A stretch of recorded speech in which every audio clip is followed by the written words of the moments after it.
श्री कृष्ण की सीख किसी काम के बदले में अच्छे फल की अपेक्षा रखते हैं और जब अपेक्षा पूरी नहीं होती तब हम दुखी होते हैं।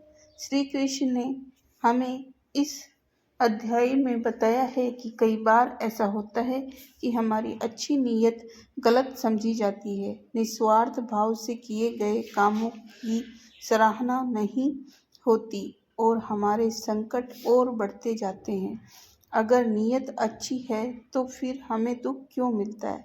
श्रीमद् भगवद गीता में इस प्रश्न का उत्तर बताया गया है कि श्री कृष्ण अर्जुन से कहते हैं, मनुष्य का अधिकार केवल कर्म करने पर है, उसके फल पर नहीं। अच्छी नीयत से जब हम कोई काम करते हैं लेकिन बदले में फल की अपेक्षा रखते हैं, तो जब अपेक्षा पूरी नहीं होती तब हम दुख फील करते हैं, तब हमें बहुत दुख होता है। नीयत और अनासक्ति में अंतर है। अच्छी नीयत होना सराहनीय है, लेकिन उनसे जुड़ी अपेक्षाएं हैं जैसे कि प्रशंसा, सफलता, कृतज्ञता, तो ये भी मन का मोह में उलझाने वाली बातें हैं। श्री कृष्ण कहते हैं कि कर्म करो लेकिन फल की चिंता मत करो। जब हम अपने कर्मों को केवल अपने कर्तव्य समझकर करते हैं तो परिणाम ईश्वर पर छोड़ देते हैं, तभी हम सच्ची शांति का अनुभव कर सकते हैं। सही समय पर सही काम करना चाहिए।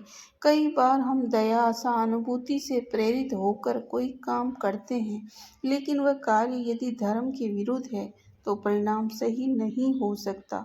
गीता में धर्म को वह नियम बताया गया है जो संतुलन बनाए रखता है। केवल भला सोचना पर्याप्त नहीं है, यही समय पर सही कर्म धर्म के अनुरूप करना जरूरी है। अहंकार अच्छे कर्मों में भी छुपा हो सकता है, इससे बचें। हम भले काम करते हैं, लेकिन क्या हम उससे भीतर ही भीतर गर्व महसूस करते हैं? क्या हमें उसकी सराहना की अपेक्षा होती है? यदि हाँ, तो ये अहंकार है जो हमें बंधन में डाल देता है। गीता सिखाती है कि जब तक हम मैं और मेरा से प्रेरित होकर कार्य करते हैं, तब तक मुक्त नहीं हो सकते। हमें अहंकार छोड़कर ही काम करना चाहिए। हमें अहंकार छोड़कर ही काम करना चाहिए, तभी जीवन में शांति और सुख आ सकता है। आत्मज्ञान से मिलती है शांति। हमारे कर्म 3 गुणों से प्रभावित होते हैं: सत्व पवित्रता, रजस लालसा, तमस अज्ञानता। सत्व से प्रेरित कर्म भी यदि फल की लालसा से किया जाए तो वह भी सही नहीं है। रजस से प्रेरित कर्म अशांति लाते हैं और तमस से प्रेरित कर्म कार्य भ्रम और दुख का कारण बनते हैं। केवल आत्मज्ञान के माध्यम से इन गुणों से ऊपर उठकर काम किया जा सकता है। आत्मज्ञान से शांति मिलती है, अपेक्षा से दुख जन्म लेता है। हम अच्छे काम करते हैं लेकिन मन ही मन उम्मीद करते हैं कि लोग उसकी सराहना करें, हमें धन्यवाद दें। जब ये अपेक्षाएं पूरी नहीं होती तो दुख मिलता है। श्री कृष्ण कहते हैं कि जब तक हम किसी बदले की आशा से कर्म करते हैं, दुख से नहीं बच सकते। सुख तभी आता है जब हम निष्काम भाव से केवल धर्म के लिए कार्य करें। संपूर्ण समर्पण से ही शांति मिलती है। गीता का सबसे ऊंचा संदेश है कि ईश्वर को समर्पित बुद्धि, जब हम अपने सभी कर्म अच्छे या बुरे भगवान को अर्पित कर देते हैं, तब वे हमें बांधते नहीं बल्कि मुक्त करते हैं। ये समर्पण का भाव ही कर्म का योग बना देता है। यदि संसार हमें समझे या न समझे, हमारी आत्मा तब भी शांत रहती है।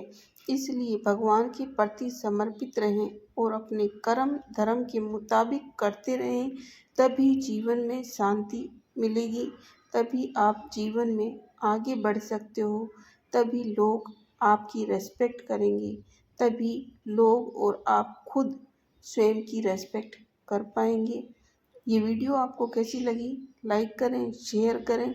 चैनल पर नए हैं तो सब्सक्राइब जरूर करें। ऐसी और वीडियो देखने के लिए, अपने जीवन को सही रूप से सुचारू चलाने के लिए ये कृष्ण की गीता ज्ञान हमारे जीवन को युगों युगों से प्रभावित कर रही है और भटके हुए इंसान को सही रास्ते पर लाने का काम कर रही है। आप भी अपने जीवन में सुधार कीजिए, अपने कार्य को ईश्वर भक्ति में समर्पित होकर हमारे परिवार, समाज और देश के हित के लिए कीजिए।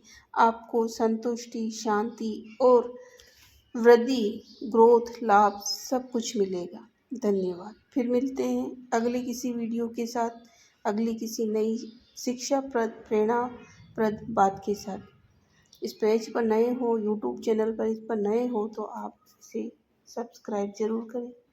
धन्यवाद।